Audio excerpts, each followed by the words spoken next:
अरे 2 दिवसापासून अख्ख्या महाराष्ट्रात अवकाळी पाऊस चालू आहे. याचा फरक कोणाला पडो न पडो, पण शेतकऱ्याला मात्र नक्की पडतोच की. या देशात काही झालं तरी शेतकऱ्यालाच फटका बसतो. पाऊस पडला शेतकऱ्याला फटका, नाही पडला शेतकऱ्याला फटका. अतिवृष्टी, आंदोलन, पिकाला हमी भाव, युद्ध, तरी शेतकऱ्यालाच फटका.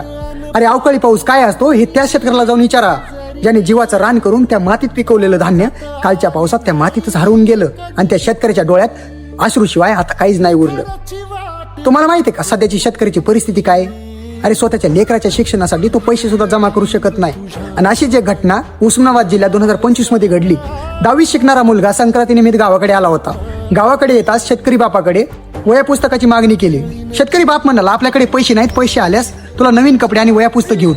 तेवढ्यातच त्या मुलाच्या मनात काय आलं कुणास ठाऊक. मुलगा सरळ शेतात गेला आणि स्वतःला गळफास लावून घेतलं. अरे संध्याकाळ झाली, आई वडील चिंतेत होते, इकडे तिकडे शोधत होते. शोधता वडिलाचे पाय शेताकडे वळाले. बघितलं तर काय, वडिलाच्या डोळ्यासमोर मुलगा झाडाला लटकलेला होता. ते पाहून वडिलाच्या पायाखालची जमीन सरकली.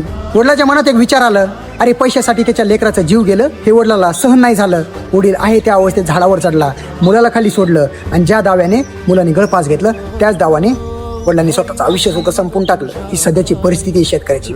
काय करणार शेतकरी आणि कसं जगणार शेतकरी? अरे काटा त्याच्याच कापाई, त्याने काय केलं पाप, शेतकरी जगाचा पोशिंदा, काय केला त्याने गुन्हा. उधळीन जीव तुझ्या पायी रमानसा, उधळीन जीव तुझ्या पायी.